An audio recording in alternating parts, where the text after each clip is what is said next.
दिल्ली का सियासी दंगल इस बार कई मायनों में दिलचस्प होता जा रहा है। जहां कांग्रेस के नेता राहुल गांधी ने चुनावी मोर्चा संभाला, वहीं अरविंद केजरीवाल अपनी रणनीति से कांग्रेस को सवालों के घेरे में खड़ा कर रहे हैं।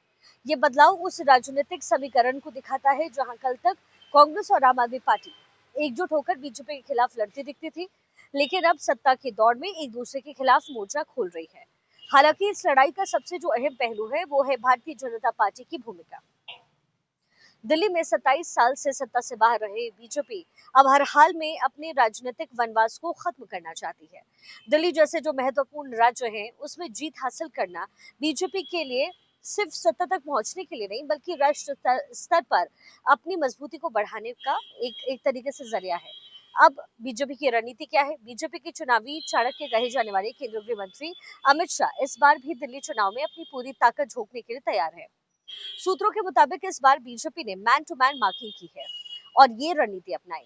पार्टी हर एक विधानसभा क्षेत्र और हर एक सीट पर बेहद सूक्ष्म स्तर पर काम कर रही है।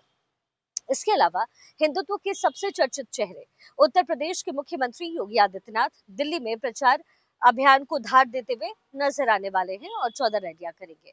योगी आदित्यनाथ के जरिए बीजेपी दिल्ली के हिंदू मतदाताओं को अपनी ओर आकर्षित करना चाहती है। इसी बीच संघ की एंट्री हुई, क्योंकि बीजेपी को एज दिलाने का फैसला और जो हक है वो संघ का भी है।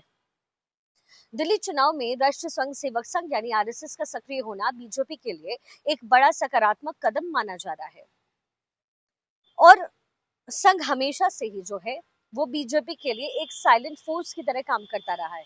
हालांकि संघ चुनाव में सीधे तौर पर बीजेपी के लिए वोट नहीं मांगता है, लेकिन इससे स्वयं सेवक संघ और विभिन्न शाखाओं से जुड़े जो संगठन है वो जमीनी स्तर पर वो मुद्दे उठाते हैं जिन्हें बीजेपी अपने चुनावी एजेंडे में शामिल करती है। दिल्ली में संघ ने अपनी सक्रियता बहुत पहले बढ़ा दी। छोटे छोटे समूह में बैठक, स्थानीय स्तर पर संवाद और मुद्दे को लोगों तक ले जाना संघ की खास रणनीति का हिस्सा है। संघ का मुख्य उद्देश्य हमेशा से वोटिंग प्रतिशत को बढ़ाना रहा है। संघ के स्वयं सेवक ये सुनिश्चित करते हैं कि उनके आसपास के सभी लोग वोट देने जाएं। अब संघ की रणनीति क्या है? छोटे समूह से बड़े प्रभाव तक। सूत्रों के मुताबिक संघ दिल्ली में 10 से 12 परिवारों का समूह बना करके छोटी छोटी बैठकें कर रहा है। इन बैठकों में लोगों को समझाया जा रहा है कि दिल्ली के चुनाव क्यों महत्वपूर्ण हैं और उन्हें किन मुद्दों को ध्यान में रख करके वोट करना चाहिए। संघ के लोग खास तौर पर ये बता रहे हैं कि देश के लिए सोचने वाली सरकार का चयन कितना जरूरी है। राम मंदिर के मुद्दे पर भी चर्चा हो रही है। बताया ये जा रहा है कि कितने लंबे संघर्ष और आंदोलन के बाद राम मंदिर का निर्माण हुआ है। इन मुद्दों के जरिए संघ जनता के बीच बीजेपी के समर्थन का माहौल तैयार कर रहा है। वहीं मुस्लिम वोटर्स पर भी खास फोकस है। दिल्ली में संघ से जुड़े जो मुस्लिम राष्ट्र मंच हैं, वो भी सक्रिय हैं। इस मंच ने हाल ही में दिल्ली के सभी विधानसभा क्षेत्र में मुस्लिम वोटर्स का एक व्यापक सर्वे पूरा किया है। इस पे हर सीट पर मुस्लिम मतदाताओं की संख्या और उनके पिछले चुनाव में मतदान के आंकड़े भी दर्ज है।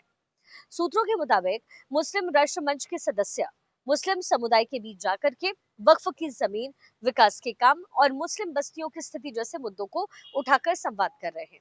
मन सवाल भी उठा रहा है कि क्या पिछले 10 साल में मुस्लिम समुदाय की स्थिति में सुधार हुआ है क्या?